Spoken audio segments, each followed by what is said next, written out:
Hello everyone, मैं Binu Kumawat, assistant professor political science, government college Rawat भाटा आपका स्वागत करती हूँ राजनीति विज्ञान की इस क्लास में। आज की क्लास में हम पढ़ेंगे दक्षिण दक्षिण सहयोग, जिसका पहला पार्ट हमने देख लिया था कि दक्षिण दक्षिण सहयोग क्या है।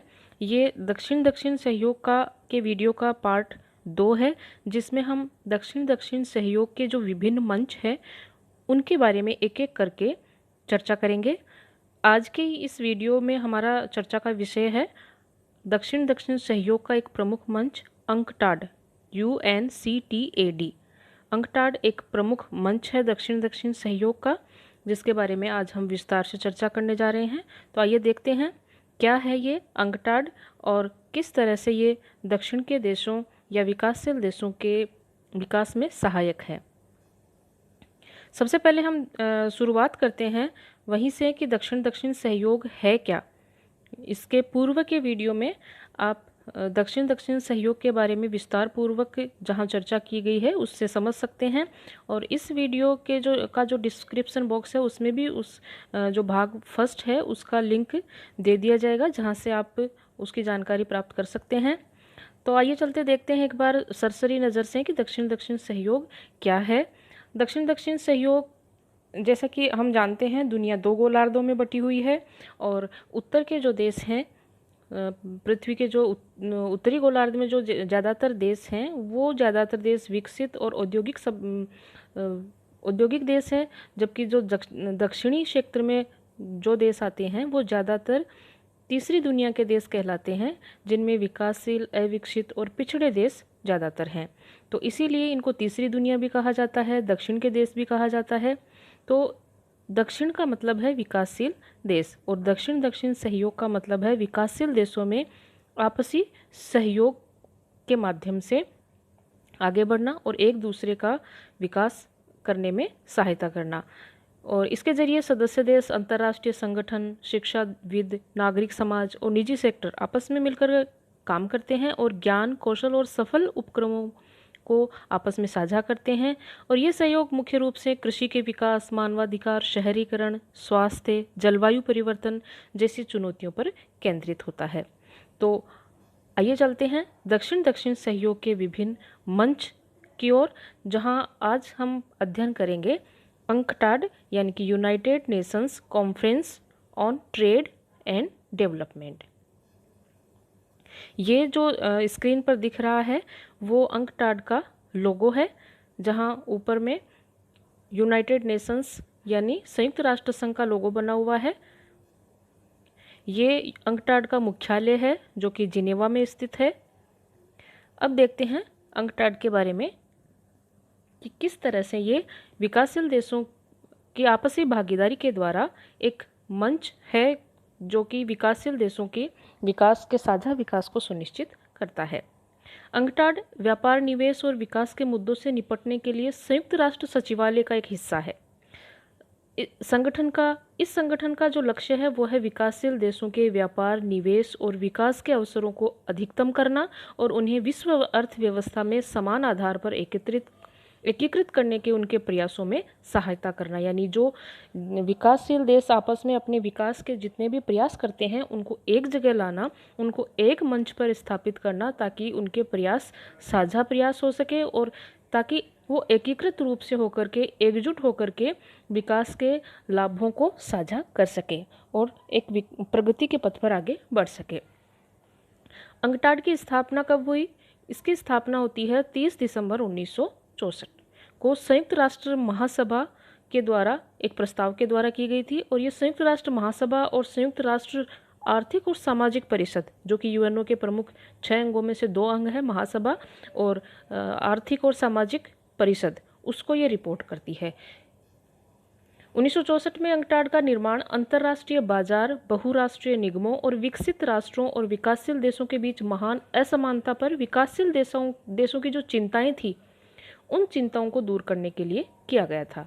व्यापार और विकास पर संयुक्त राष्ट्र सम्मेलन एक मंच प्रदान करने के लिए स्थापित किया गया था, जहां विकासशील देश अपने आर्थिक विकास से संबंधित समस्याओं पर चर्चा कर सकते हैं। संगठन इस दृष्टि से विकसित हुआ कि विकासशील देशों की विशेष समस्याओं को संभालने के लिए गेट GATT, जो अब जिसके स्थान पर अब विश्व व्यापार संगठन यानी कि WTO बन चुका है।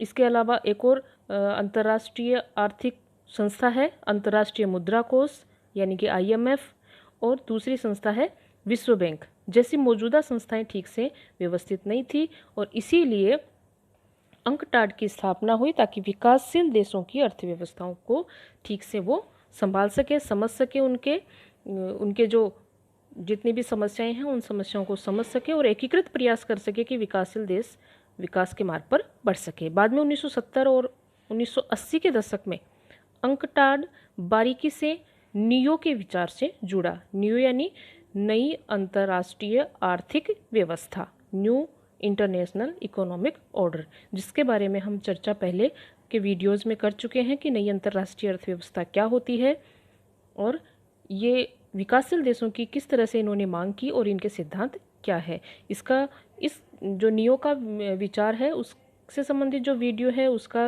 लिंक भी डिस्क्रिप्शन बॉक्स में आपको मिल जाएगा। अंकटाड जो कि आज हमारे चर्चा का विषय है, उसका जो स्थापना का जो पहला प्राथमिक उद्देश्य था वो ये था व्यापार, सहायता, परिवहन, वित्त और प्रौद्योगिकी यानी तकनीक सहित विकास के सभी पहलुओं से संबंधित नीतियां तैयार करना। इस अंकटाड का जो सम्मेलन है 4 साल में एक बार होता है और इसका स्थायी सचिवालय है वो जिनेवा में है। अंकटाड की अगर उपलब्धियों की हम बात करें तो एक सामान्यीकरण प्रणाली यानी वरीयता प्रणाली GSP जिसको हम शॉर्ट में कहते हैं उसको लागू करना इसकी प्रमुख उपलब्धियों में से एक है। अंकटाड में ये तर्क दिया गया था कि विकासशील देशों से निर्मित वस्तुओं के निर्यात को बढ़ावा देने के लिए ऐसे निर्यातों को विशेष टैरिफ रियायतें प्रदान करना आवश्यक होगा। इस तर्क को स्वीकार करते हुए विकसित देशों ने GSP योजना तैयार की जिसके तहत विकासशील देशों के कुछ कृषि सामानों के निर्यात और आयात पर शुल्क विकसित देशों में शुल्क मुक्त या कम दरों पर दर्ज होता है, जिससे ताकि इनका सामान कम अंतर्राष्ट्रीय जो मार्केट है उनमें इनके सामान की कीमत कम रहे और वो उनकी डिमांड बढ़े ताकि ये अंतर्राष्ट्रीय मार्केट में प्रतियोगिता का सामना कर सके। चूँकि अन्य विकसित देशों से ऐसी वस्तुओं का आयात शुल्क की सामान्य दरों के अधीन है, इसलिए विकासशील देशों की समान वस्तुओं के आयात से प्रतिस्पर्धात्मक लाभ इनको इससे प्राप्त होता है। अब देखते हैं सदस्य राष्ट्र।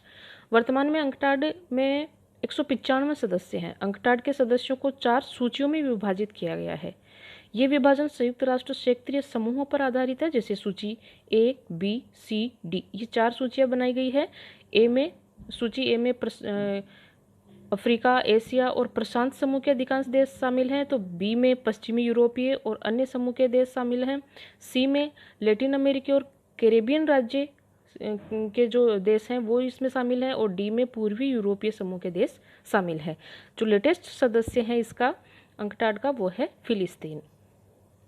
अंतर सरकारी काम अंकटाड में 5 स्तरों की बैठकों में किया जाता है और अंकटाड का सम्मेलन जैसा कि हम पहले भी बता चुके हैं हर 4 साल में आयोजित किया जाता है। सम्मेलनों की हम बात करें तो इसका पहला सम्मेलन 1964 में जिनेवा में हुआ, दूसरा 1968 में नई दिल्ली में हुआ और वास्तविक रूप से नई दिल्ली में बहुत सारे निर्णय लिए गए थे इस सम्मेलन में और ये माना जाता है कि दक्षिण दक्षिण सहयोग का वास्तविक सूत्रपात इसी 1968 के अंकटाड के नई दिल्ली सम्मेलन में हुआ था।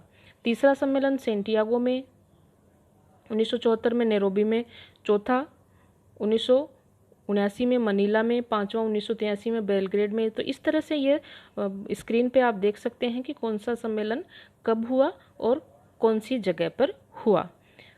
महत्वपूर्ण प्रश्न ये है कि इसका जो लेटेस्ट सत्र है वो 15वां सत्र जो होने वाला है वो 2021 में ब्रिज टाउन जो कि बाराबाडोस कैरेबियाई देश है वहाँ पर होने वाला है। ये 2020 में होना था लेकिन कोरोना महामारी के चलते ये 2021 के लिए स्थगित कर दिया गया है।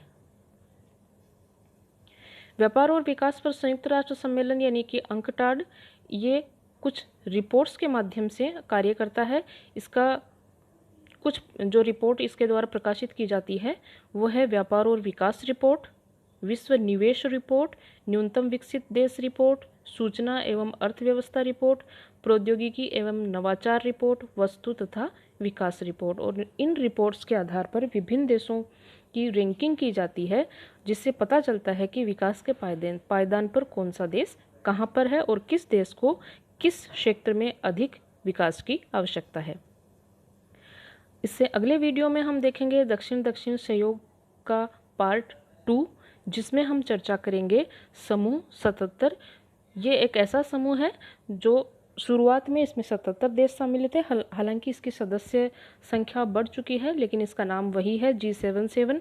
तो किस तरह से ये विकासशील और जो अविकसित राष्ट्र हैं, दक्षिण के देश हैं, उनका आपसी साझा मंच G77 किस तरह से इनके विकास में सहयोग प्रदान करता है, किस तरह से चर्चा विचार विमर्श करता है, तो इसकी चर्चा हम करेंगे अगले वीडियो में।